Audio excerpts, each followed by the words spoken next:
Suspense still pervades the ranks of the ruling All Progressive Congress APC over which zone in the south would produce the next presidential candidate of the party.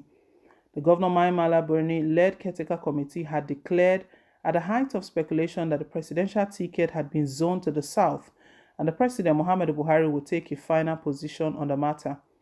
A zoning arrangement for major elective offices purportedly released by the party recently, apart from indicating that the presidential ticket is zoned to the south, said others include Vice President North, Senate President South, Deputy Senate President North, Speaker North, and Deputy Speaker South.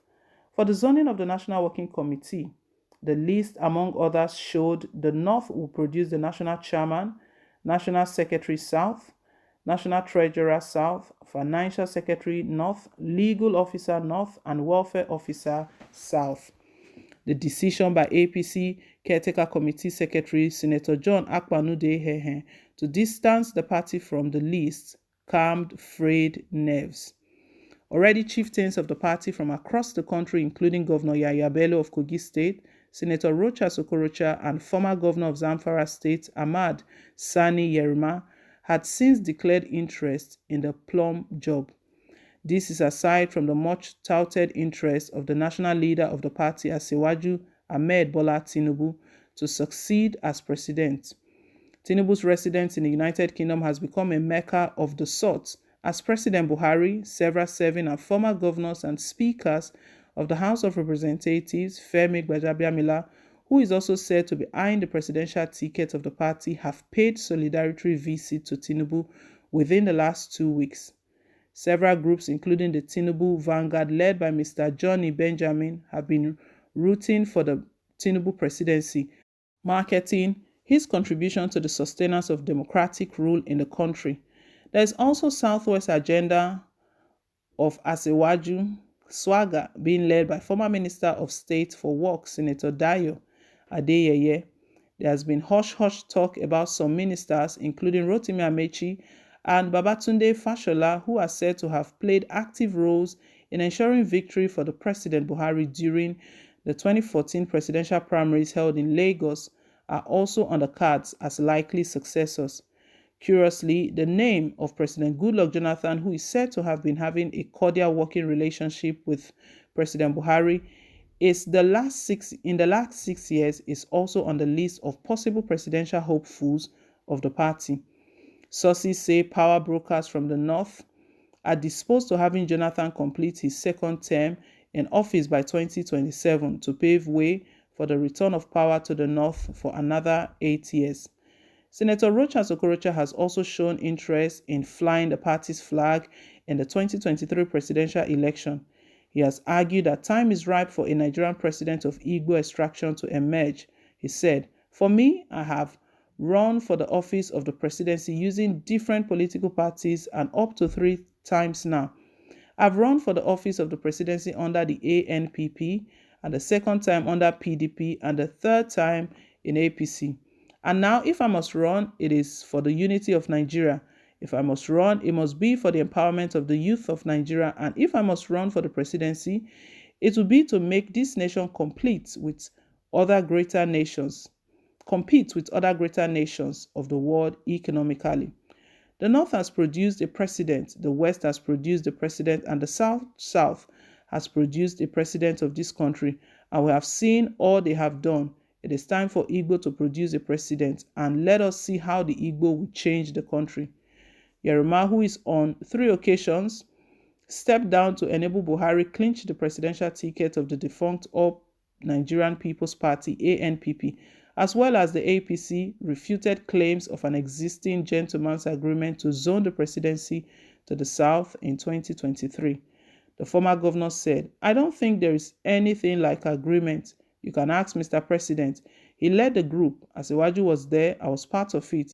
There was no meeting I didn't attend or any meeting that I attended that there was such agreement.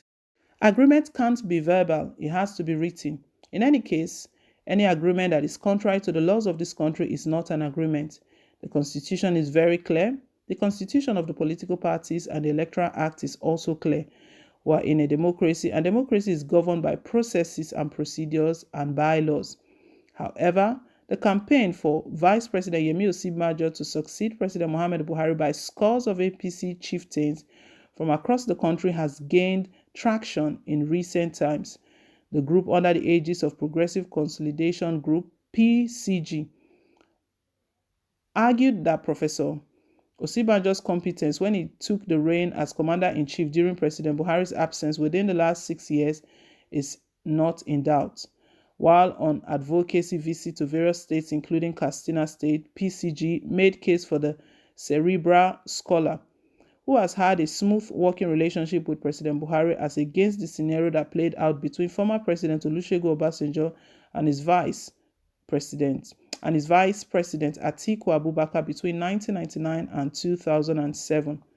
PCG, led by Aliyu Rabiu Kufi, stressed the need to sustain the successes recorded by the Buhari-led administration, adding that Osibanjo is one of those elements within the current system that can further enrich the nation's prospects. According to him, as everyone knows, we started our awareness for good governance in March 2019 with a collective resolve to promote our great party so as to ensure that APC again produce Nigeria's next president come 2023. Looking at the extant developmental challenges that the country is contending with, it is only wise for the party to choose a most qualified and most acceptable candidate to sustain and improve on positive gains, achievements, and legacies of President Muhammadu Buhari. It is in view of these developments that we at PCG feel convinced that an Osibanjo presidency in 2023 will bring down tension, facilitate stability, and accelerate further progress in all sectors of the economy. The group's position came on the heels of Osibanjo's stance on the state of the nation during the National Social Cohesion Dialogue held penultimate week in Abuja.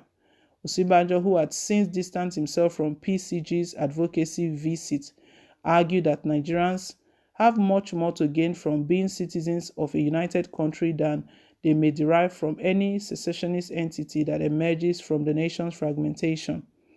The dialogue, which was organized by African Pooling Institute and Ford Foundation, was held at the Shehu Musa Yar'Adua Center, featured the presentation of the 2021 edition of the Nigerian Social Cohesion Survey report. Osibanjo, who was the special guest of honor, noted that Nigerians' challenges are not insoluble and that many countries have undergone and are undergoing similar trials as part of their historical evolution. Faulting advocates of the country's disintegration, he argued that Nigeria has evolved beyond the sort of easy balkanization that is proposed by separatist group in the country. The vice president stated that Nigerians do not hate one another but must resolve issues of fairness, inclusion, and justice that have driven wedges between communities.